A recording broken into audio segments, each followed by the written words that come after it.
इस मजेदार कहानी की शुरुआत होती है नोरा नाम की एक लड़की को दिखाते हुए जो अपने फादर के साथ माउंटेन क्लाइंबिंग कर रही थी। नोरा के फादर तो एक प्रोफेशनल माउंटेनियर थे, इसीलिए वो अपनी बेटी को भी ट्रेनिंग देते रहते हैं ऊंचे ऊंचे पहाड़ों पर चढ़ने के लिए। अब कई घंटों तक माउंटेन पर चढ़ने के बाद वो दोनों टॉप पर पहुंच गए थे। यहाँ नोरा के फादर की थिंकिंग बाकी लोगों से बहुत ही ज्यादा अलग थी। नोरा के फादर अपनी बेटी को बताते थे कि जो चीज हमें दिखाई नहीं देती इसका मतलब ये नहीं है कि वो है ही नहीं। उन सारी चीजों को देखने के लिए सबसे पहले हमें अपने आप पर भरोसा करना पड़ेगा। साथ ही साथ नोरा के फादर उसे एक कहानी सुनाते हैं। वो बता रहे थे कि पृथ्वी पर सालों पहले बड़े बड़े ट्रॉल्स यानी कि मॉन्स्टर्स रहा करते थे।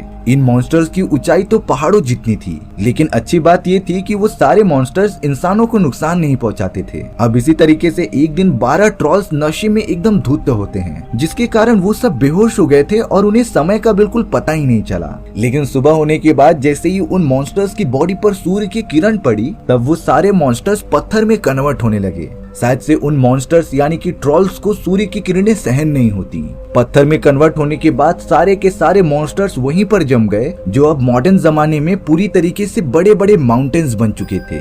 नोरा के फादर उसे बता रहे थे कि अगर तुम इन माउंटेन्स को ध्यान से देखोगी तब तुम्हें इनमें मॉन्स्टर का चेहरा नजर आएगा। हालांकि नोरा अपने फादर की बातों पर विश्वास नहीं करती, लेकिन उसके फादर ने सबसे पहले खुद पर भरोसा करने के लिए कहा। जब नोरा एकदम शांत होकर खुद पर भरोसा होकर माउंटेन्स की तरफ देखती है, तब उसे लिटरली उन मॉन्स्टर्स का थोड़ा थोड़ा चेहरा दिखाई दे रहा था। नोरा ये देखकर एकदम से डर जाती है। अब हमें यहाँ पर कई सालों बाद का सीन दिखाया जा रहा था, जहाँ पर नोरा अब काफी बड़ी हो चुकी होती है। नोरा तो प्रोफेसर होने के साथ साथ आर्कियोलॉजिस्ट की टीम में काम भी किया करती थी। इसी तरीके से वो अपनी टीम के साथ जमीन में खुदाई कर रही होती है ताकि उसे कुछ कीमती चीज मिल जाए। लेकिन इतने घंटों से खुदाई करने के बाद भी नोरा की टीम को कुछ खास हाथ नहीं लगा होता। थोड़ी देर बाद टीम का लीडर नोरा और बाकी सभी से आकर कहता है कि हमें यहाँ पर शायद कुछ नहीं मिलने वाला, इसीलिए हम अपनी खुदाई कहीं और जाकर करते हैं। लेकिन पता नहीं क्यों नोरा कहती है कि हमें इसी जगह पर खुदाई करनी चाहिए, शायद कुछ मिल जाए। यहाँ पर नोरा अभी भी अपने फादर की बातें भूली नहीं थी।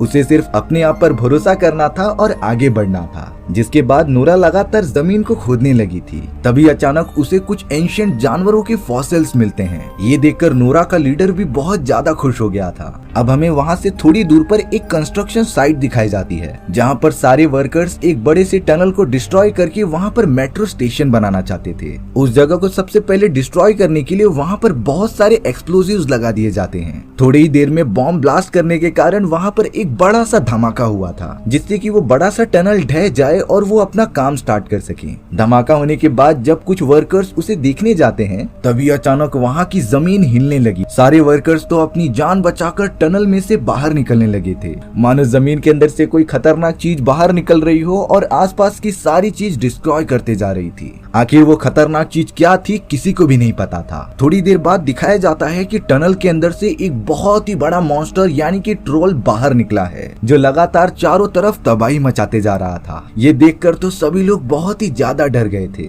जब ये सारी बातें मिलिट्री कर्नल को पता चलती हैं, तब वो अपने ऑफिसर्स की एक मीटिंग बिठा रहे थे, जिसमें कि नोरा को भी इनवाइट किया गया था। कुछ मिलिट्री ऑफिसर्स नोरा को अपने साथ लेकर हेडक्वार्टर में लेकर आ जाते हैं। नोरा हेडक्वार्टर में नई थी, इसीलिए एंड्रयू नाम का एक हेल्पर नोरा की मदद करता है मीटिंग रूम में लेकर जाने के लिए, जहां पर सारे ऑफिसर्स मौजूद थे। मिलिट्री कर्नल सभी को धमाके का फुटेज दिखा रहे थे कि किस तरीके से वहां पर ये सारी चीजें हुई, लेकिन अभी तक उनमें से किसी को पता नहीं चला था कि ये एक मॉन्स्टर है। बाकी मिलिट्री ऑफिसर्स तो अनुमान लगा रहे थे कि ये तो एक आंधी तूफान की तरह है, जो कभी कभार हो जाती है। लेकिन जब नोरा ने फुटेजेस को ध्यान से देखा, तब उसे जमीन पर बड़े बड़े पैरों के निशान दिखाई दे रहे थे। नोरा ने तो सभी से कह दिया था कि ये कोई आंधी तूफान नहीं, बल्कि एक बड़ा सा मॉन्स्टर हो सकता है। सारे ऑफिसर्स तो नोरा की इस बात पर हंसने लगे थे, पर तभी एक दूसरी लेडी ऑफिसर्स वहाँ पर आकर सभी को एक वीडियो फुटेज मैग्नीफाई करके दिखाती है, जहाँ एक फ्रेम पे स्टॉप होने पर वो बड़ा सा मॉन्स्टर साफ साफ दिखाई देता है। सारे ऑफिसर्स तो पूरी तरीके से चौंक गए थे।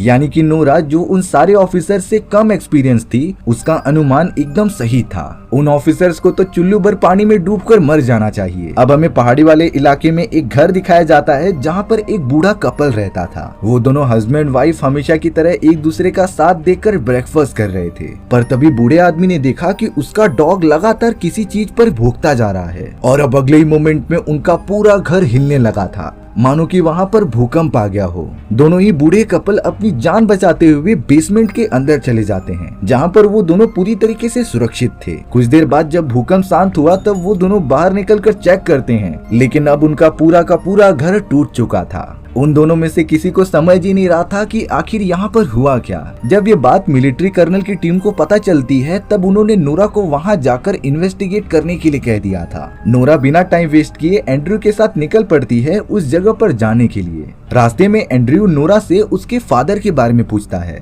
नोरा ने बताया कि मेरे फादर की सोच बाकी लोगों से थोड़ी अलग है, इसीलिए वो हमेशा अकेले ही रहना पसंद करते थे। एंड्रयू भी कहता है कि वो एक राइटर बनने वाला था, लेकिन मजबूरी होने के कारण वो इस स्पेशल डिपार्टमेंट में काम कर रहा है। कुछ ही देर के अंदर ही अंदर नोरा और एंड्रयू उस घटना वाले स्थल पर पहुंच गए थे, जहां पर उन्हें सोल्जर्स की टीम का एक कैप्टन मिला था जो सारी चीजें बताता रहता है। कैप्टन ने अपने रिपोर्ट्स के अकॉर्डिंग बताया कि एक बड़ी सी चीज नदी के किनारे से यहाँ पर आई और फिर घर को डिस्ट्रॉय करते हुए दूर चली गई। जमीन के ऊपर तो ये बड़ी बड़ी पैरों के निशान भी मौजूद होते हैं, लेकिन वो पहाड़ी वाले इलाकों में आकर एकदम से गायब हो गए थे। ये बात कैप्टन और नोरा दोनों को ही नहीं समझ में आती। नोरा तो अब उन दोनों बूढ़े कपल के पास कुछ पूछताछ करने के लिए चली गई थी। वो बूढ़ी औरत बताती है कि भूकंप आने से पहले मुझे किसी के रोने की आवाज आ रही थी। वो आवाज इतनी ज्यादा तेज थी कि मेरे कान फटने लगे थे, पर अचानक से कुछ देर बाद वो आवाज गायब हो गई। अब नोरा को ये सारी चीजें रिपोर्ट्स मिलने पर भी उसे ज्यादा कुछ पता नहीं चलता, इसीलिए वो अब कुछ पुख्ता सबूत जमा करने के लिए कैप्टन और एंड्रयू के साथ अपने फादर की घर की तरफ निकल जाती है। नोरा के फादर की तो कंडीशन बहुत ही ज्यादा खराब थी, क्योंकि सभी लोग उन्हें पागल समझते थे।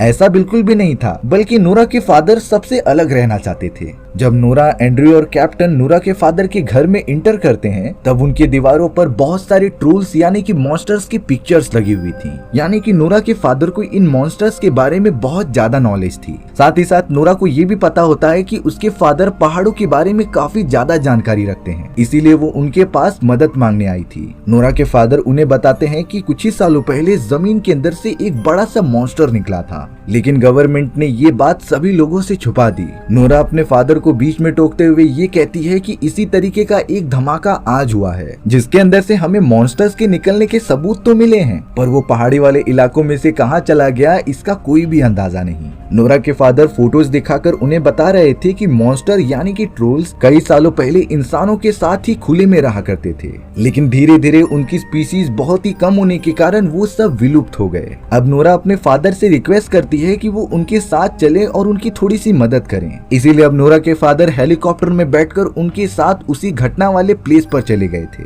नोरा के फादर के पास जितनी भी इंफॉर्मेशन मौजूद थी वो उस हिसाब से पहाड़ों पर जाकर चेक करने लगे होते हैं। वो तो बड़ी अजीब तरीके से पहाड़ों के सैंपल्स को चेक कर रहे थे। कैप्टन नोरा को उसके फादर के बारे में बताता है कि शायद तुम्हारे फादर की कंडीशंस ठीक नहीं है। नोरा को भी कहीं न कहीं लगने लगा था कि शायद उसके फादर को कुछ ज्यादा पता नहीं है और वो तो सिर्फ नाटक कर रहे हैं। इसीलिए नोरा अब अपने फादर को बुलाने के लिए चली जाती है। अब नोरा जैसे ही अपने फादर के थोड़ा सा पास गई तभी उसे अपने पास ही वाले एक पत्थर में से बड़ी सी आंख दिखाई देती है। वो आंख और किसी का नहीं बल्कि उस भयानक मॉन्स्टर का ही था। वो बड़ा सा मॉन्स्टर तो अपने दोनों पैरों पर खड़ा हो जाता है, जो लगातार उन सभी को घूरता ही जा रहा था। नोरा अपने फादर को लेकर जल्द से जल्द हेलीकॉप्टर में बैठकर वहां से निकलने लग जाती है। साथ ही साथ नोरा ने उस बड़े से मॉन्स्टर का वीडियो भी निकाल लिया था, जो कि वो एक प्रूफ के तौर पर रख सकती थी। उस बड़े से मॉन्स्टर की फुटेज देखने पर सारे मिलिट्री ऑफिसर्स एकदम हक्का बक्का रह गए थे। उन्हें अपनी आंखों पर विश्वास ही नहीं होता कि ये मॉन्स्टर रियलिटी में होते हैं। अब नोरा कैप्टन, एंड्रयू और अपने फादर के साथ हेडक्वार्टर में पहुंच चुकी थी। नोरा के फादर सभी को सारी चीजें बताने की कोशिश करते हैं, लेकिन मिलिट्री वालों ने नोरा के फादर को पागल बोलकर यहाँ से निकाल दिया था। नोरा प्राइम मिनिस्टर और भी बड़े बड़े अधिकारियों से परमिशन मांग रही थी कि उसे इन्वेस्टिगेशन का टाइम दिया जाए, लेकिन प्राइम मिनिस्टर कहती है कि हमारे पास बिल्कुल भी समय नहीं है। जब तक तुम अपनी इन्वेस्टिगेशन करोगी तब तक वो बड़ा सा मॉन्स्टर सारी चीजें डिस्ट्रॉय कर सकता था। इसीलिए अब उस मॉन्स्टर को जान से मारने की जिम्मेदारी मैं मिलिट्री वालों के हाथों में सौंपती हूँ। जो बहुत ही ज्यादा बमबारी करके उस मॉन्स्टर को उड़ा दे।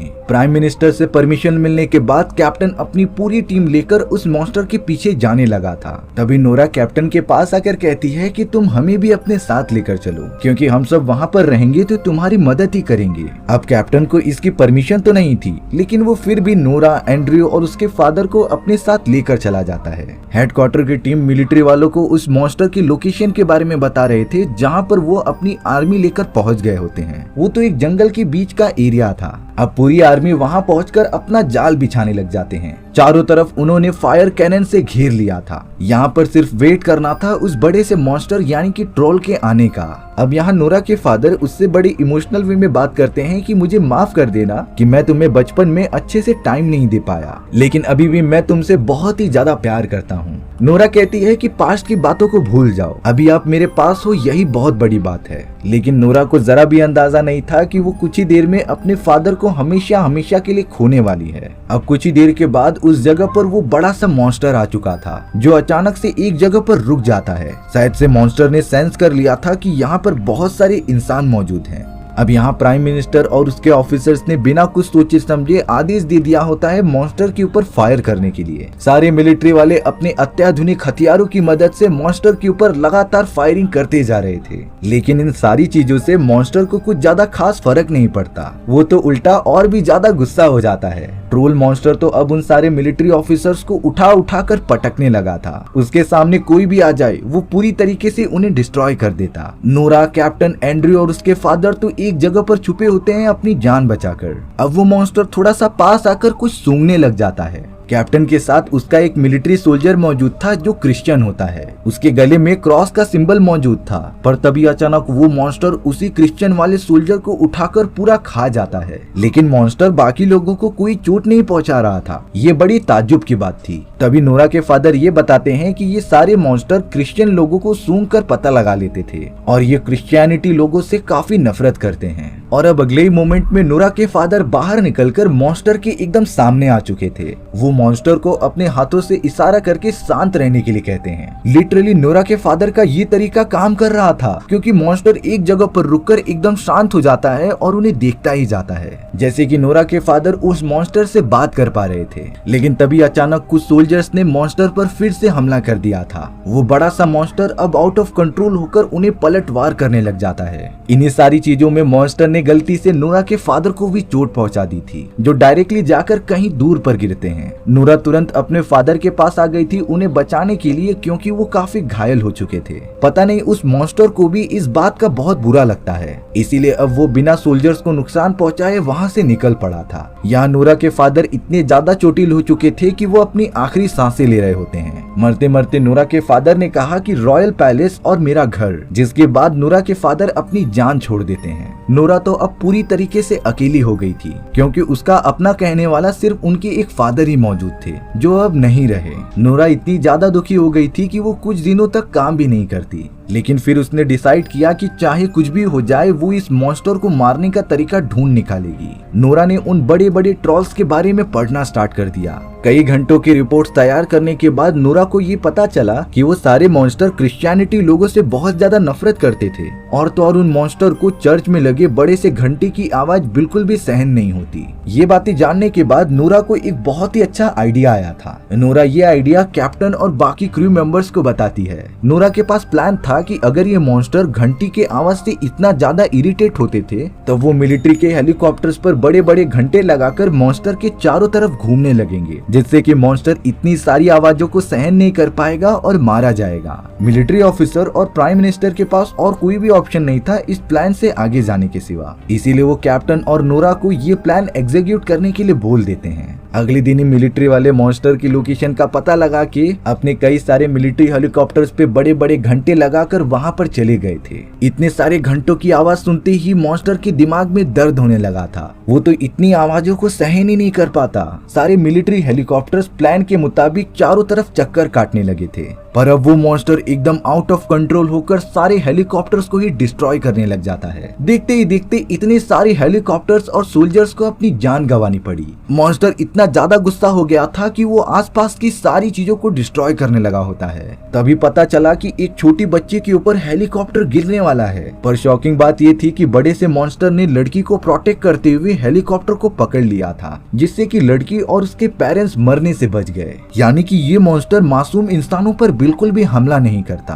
वो मॉन्स्टर तो नोरा के हेलीकॉप्टर को देखता ही रहता है। पर अब नोरा और कैप्टन को पता था कि उनका ये प्लान चौपट हो चुका है, इसीलिए वो लोग वापस आ जाते हैं। अब कर्नल और प्राइम मिनिस्टर की टीम ने नोरा को इस प्रोग्राम से बाहर निकाल दिया था, क्योंकि वो अपने पहले ही प्लान में एकदम से फेल हो चुकी होती है। लेकिन नोरा अभी भी उस मॉन्स्टर को पकड़ना चाहती थी, भले ही उसे मिलिट्री का सपोर्ट मिले या ना मिले। प्राइम मिनिस्टर ने अपनी टीम के साथ डिस्कस करके डिसाइड किया कि वो बड़े से मॉन्स्टर पर मिसाइल गिराकर उसे खत्म कर देंगे। इसीलिए अब जल्द से जल्द सिटी के सारे लोगों को बाहर निकाला जाने लगा था। यहाँ पर एंड्रयू रोमांटिक वे में नोरा को अपनी कार में उसके घर पर छोड़ने के लिए जाता रहता है। हालांकि नोरा सोच रही थी कि वो इस सारी चीजों को छोड़कर कहीं वेकेशन पर चली जाए, पर तभी उसे अपने फादर द्वारा कही गई बात याद आती है, जिन्होंने मरने से पहले रॉयल पैलेस के बारे में जिक्र किया था। इसीलिए नोरा एंड्रयू से कहती है कि हमें एक बार रॉयल पैलेस जाकर चेक करना चाहिए कि वहाँ पर क्या मिल सकता है हमें। वो दोनों तुरंत ही रॉयल पैलेस की तरफ चले गए थे, जो कई सालों से बंद पड़ा था। गेट पर आने के बाद वो दोनों पैलेस के चीफ से मिलते हैं, जिन्हें कि जब नोरा के फादर के बारे में पता चला तब वो उन दोनों को अंदर ले रहे थे। वो चीफ अब नोरा और एंड्रयू को इस पैलेस के बारे में थोड़ी बातें बताते हैं। चीफ बताता है कि कई दशकों पहले अगर कोई राजा अपना महल किसी दूसरे राजा के घर के ऊपर बनाए तब ये उनकी आने वाली पीढ़ी के लिए बहुत अच्छा होता था। इस जगह पर पैलेस बनने से पहले उन्हीं बड़े बड़े मॉन्स्टर्स यानी कि ट्रॉल्स का राज हुआ करता था। वो सब यहाँ बड़े शान से रहा करते। लेकिन उस समय के राजा को जब पता चला कि ये सारे मॉन्स्टर्स चर्च की घंटियों से बहुत ही ज्यादा नफरत करते हैं, तब उन्होंने अपनी पूरी सेना की मदद से घंटियों का यूज करते हुए सारे मॉन्स्टर्स को मार दिया और उन्हीं की समाधि के ऊपर अपना बड़ा सा पैलेस बनाया। लेकिन राजा ने सारे ट्रॉल्स में से एक ट्रॉल को जिंदा छोड़ दिया था पहाड़ों के अंदर, जो इस वक्त बाहर निकल चुका है। और ये ट्रॉल जो आजाद हो चुका है वो अपनी फैमिली वालों को ढूंढते हुए यहाँ जरूर आएगा। चीफ अब नोरा और एंड्रयू को एक बहुत ही बड़े तहखाने में लेकर चले जाते हैं। उस तहखाने के अंदर लिटरली उन बड़े बड़े मॉन्स्टर्स के कंकाल रखे गए थे, जो कि राजा ने पैलेस बनाने से पहले बलि दी होती है। नोरा जब उन हड्डियों के ऊपर फ्लैश लाइट मारती है तभी उसने देखा कि हड्डियां अचानक से गलने लगी हैं, यानी कि रोशनी की मदद से इनकी हड्डियों को गलाया जा सकता है। तभी अचानक नोरा को उसके बचपन में फादर द्वारा सुनाई गई एक कहानी याद आ गई, जिसमें कि वो बता रहे थे कि इन मॉन्स्टर्स को सूर्य की किरणें बिल्कुल भी सहन नहीं होती। अगर उनके बॉडी पर जरा भी सूर्य की रोशनी पड़ी तब वो पूरी तरीके से पत्थर बनकर डिस्ट्रॉय हो जाएंगे। नोरा के दिमाग में इन सारी चीजों की वजह से एक बहुत ही अच्छा प्लान समझ में आया था। वो कैप्टन को कॉल करके अपना ये प्लान भली भांति बता देती है। नोरा तुरंत ही कैप्टन को कॉल करके अपने प्लान के बारे में सारी चीजें बता देती हैं। नोरा ने बताया कि हम उस मॉन्स्टर को सूर्य की किरणों से पूरी तरीके से डिस्ट्रॉय कर सकते हैं। इसीलिए नोरा कैप्टन से रिक्वेस्ट करती है कि वो बहुत सारे सोलर पैनल से चलने वाले लाइट्स लेकर आ जाएं। कैप्टन भी नोरा के अच्छे से समझाने के कारण सारी बात मान जाता है। कैप्टन अब नोरा द्वारा कहे गए सारी इंतजाम करने लगा था। नोरा और एंड्रयू चीफ से बोलकर उस जगह के स्केलेटन में से एक बेबी ट्रॉल का स्केलेटन अपने गाड़ी के ऊपर रख देते हैं। वो दोनों निकल पड़े थे मॉन्स्टर को अपनी तरफ अट्रैक्ट करने के लिए, जिससे कि नोरा मॉन्स्टर को उस स्पॉट पर लेकर आ जाए जहां पर कैप्टन और उसकी बाकी टीम मौजूद थी। अब यहाँ नोरा और एंड्रयू अपनी कार को भगाते हुए उस बड़े से ट्रॉल के पास आ गए थे। नोरा ने तो तुरंत ही अपने गाड़ी पर रखे उस कपड़े को हटा दिया था जो उन्हीं मॉन्स्टर्स में से एक का स्केलेटन होता है। अब वो बड़ा सा ट्रॉल ये देखकर एकदम से शॉक रह गया था, इसीलिए वो अब लगातार नोरा की गाड़ी के पीछे भागने लग जाता है। उस मॉन्स्टर को कैसे भी करके अपनी फैमिली के बारे में पता लगाना था। नोरा और एंड्रयू को कैसे भी करके मॉन्स्टर को अपने पीछे अट्रैक्ट करते हुए एक स्पॉट पर लेके जाना था जहाँ पर कैप्टन और बाकी सोल्जर्स लाइट लेकर तैनात थे। लेकिन बीच रास्ते में ही गाड़ी चलाते हुए मॉन्स्टर का स्कल नीचे गिर जाता है। जब उस बड़े से ट्रॉल ने अपने फैमिली वाले मॉन्स्टर का स्कल अपने हाथ में लिया तब देखने पर ऐसा लग रहा था कि वो भावुक हो उठा है और अब उस मॉन्स्टर को पता चल चुका था कि उसके सारे फैमिली मेंबर्स मर चुके हैं। वो तो पूरी तरीके से अकेला है। मॉन्स्टर ने जैसे ही अपने फैमिली मेंबर का स्कल छोड़ा तो वो नीचे गिरकर पूरा टूट गया था, जिसके बाद मॉन्स्टर पूरी तरीके से एकदम गुस्सा हो उठता है। वो तो अब नोरा और एंड्रयू के गाड़ी के पीछे भागने लगा था उन्हें खत्म करने के लिए। एंड्रयू तो पूरी स्पीड से कार को भगाता रहता है स्पॉट पर पहुंचने के लिए। वहीं दूसरी तरफ हमें सोल्जर्स को दिखाया जा रहा था जो सिटी पर मिसाइल्स फायर करने जा रहे होते हैं। इसीलिए अब एंड्रयू ने अपनी एक दोस्त को कॉल करके ये इन्फॉर्म कर दिया था कि तुम किसी भी तरीके से फायरिंग को रोक दो। तभी हेडक्वार्टर में काम करने वाली एंड्रयू की उस फ्रेंड ने हैकिंग करके मिसाइल के फायरिंग कमांड को एकदम से रिवर्स कर दिया था, जिससे कि कुछ समय के लिए सोल्जर्स उन्हें कंट्रोल नहीं कर सकते थे। नोरा और एंड्रयू लगातार उस मॉन्स्टर को अपने पीछे अट्रैक्ट करते हुए उस खाली जगह पर लेकर आ गए थे जहाँ प्लान के मुताबिक कैप्टन और बाकी सोल्जर्स मौजूद थे। बदकिस्मती से अब हेडक्वार्टर में एंड्रयू की उस फ्रेंड को पकड़ लिया गया था। मैनेजिंग ऑफिसर्स ने मिसाइल फायरिंग के कमांड को फिर से स्टार्ट किया, पर जब उन्हें पता चला कि उस स्पॉट पर बाकी सोल्जर्स भी मौजूद हैं, तब उन्होंने मिसाइल कमांड को थोड़ी देर होल्ड करने के लिए कहा। जब वो मॉन्स्टर प्लान किए गए स्पॉट पर पहुंच जाता है, तभी कैप्टन ने अपनी टीम को आदेश दे दिया था कि वो लाइट्स ऑन करें। मॉन्स्टर की बॉडी पर बहुत सारी सोलर लाइट्स पड़ने की वजह से वो डिस्ट्रॉय होने लगा था। उसकी पूरी बॉडी धीरे धीरे टूटने लग जाती है। मॉन्स्टर को तो अब जाकर असली दर्द का एहसास हो रहा था। वो मॉन्स्टर तो जोर जोर से चिल्लाकर रोने लगा था। नोरा जब मॉन्स्टर को इस तरीके से तड़पता हुआ देखती है, तब वो सोचने लगी थी कि इन मॉन्स्टर्स की प्रजाति को बिना किसी मतलब के खत्म कर दिया गया था। वो तो किसी इंसानों को चोट भी नहीं पहुंचाते थे, यानी कि उन मॉन्स्टर्स को भी इंसानों की तरह जीने का पूरा हक था। इसीलिए अब नोरा इंसानियत के नाते जाकर सारे सोलर लाइट्स को बंद करने लग जाती है। लाइट बंद होने के कारण अब उस मॉन्स्टर को दर्द नहीं दे रहा था। नोरा उस बड़े से ट्रॉल के पास आकर इशारों में कहती है कि तुम यहाँ से भाग जाओ। वो मॉन्स्टर भी बड़े शिद्दत से नोरा को देखता जा रहा था, जैसे कि वो उसकी बात समझ रहा हो। कैप्टन ने अपने बाकी सोल्जर्स को हमला करने से सख्त मना किया था। वो मॉन्स्टर नोरा की बातें समझकर जैसे ही वहाँ से जाता, तभी अचानक उस जगह पर अब सूरज निकल जाता है। सूर्य की किरणें जब एक साथ मॉन्स्टर की बॉडी पर पड़ी, तब उसका शरीर पत्थर का बनने लगा था और अब थोड़ी देर में ही देखते वो पूरा मॉन्स्टर पत्थर का बन जाता है। नोरा बहुत ही ज्यादा अफसोस कर रही थी कि वो इस मॉन्स्टर को बचा नहीं पाई। मिलिट्री ऑफिसर्स की टीम वहां पर आकर सारी चीजें अपने अंडर ले लेती है। प्राइम मिनिस्टर नोरा को थैंक्स करते हुए ये कह रही थी कि तुम्हारे फादर की कहानियां एकदम सही थीं और वो इन ट्रॉल्स के बारे में बहुत ज्यादा जानते थे। नोरा के भी मन में अपने फादर के लिए रिस्पेक्ट बढ़ चुकी थी। सारी चीजें ठीक होने के बाद एंड्रयू ने डिसाइड किया कि वो अपने मिलिट्री वाली जॉब छोड़ देगा और राइटर बनने चला जाएगा। जाते जाते एंड्रयू नोरा से पूछता है कि क्या अभी भी पहाड़ों के अंदर वो सारे मॉन्स्टर छुपे हुए होंगे। तब नोरा ने हंसते हुए कहा कि शायद ऐसा हो सकता है और इसी तरीके से हमारी ये कहानी यहीं पर खत्म हो चुकी थी। सो व्यूअर्स, आपको ये स्टोरी कैसी लगी कमेंट सेक्शन में बताना भूलना मत। और अगर आपको मेरा एक्सप्लेनेशन 1% भी अच्छा लगा होगा ना, तो वीडियो को लाइक एंड चैनल को सब्सक्राइब जरूर कर देना। मिलते हैं इसी तरीके की मजेदार और अनोखी कहानियों में, तब तक के लिए बाय बाय।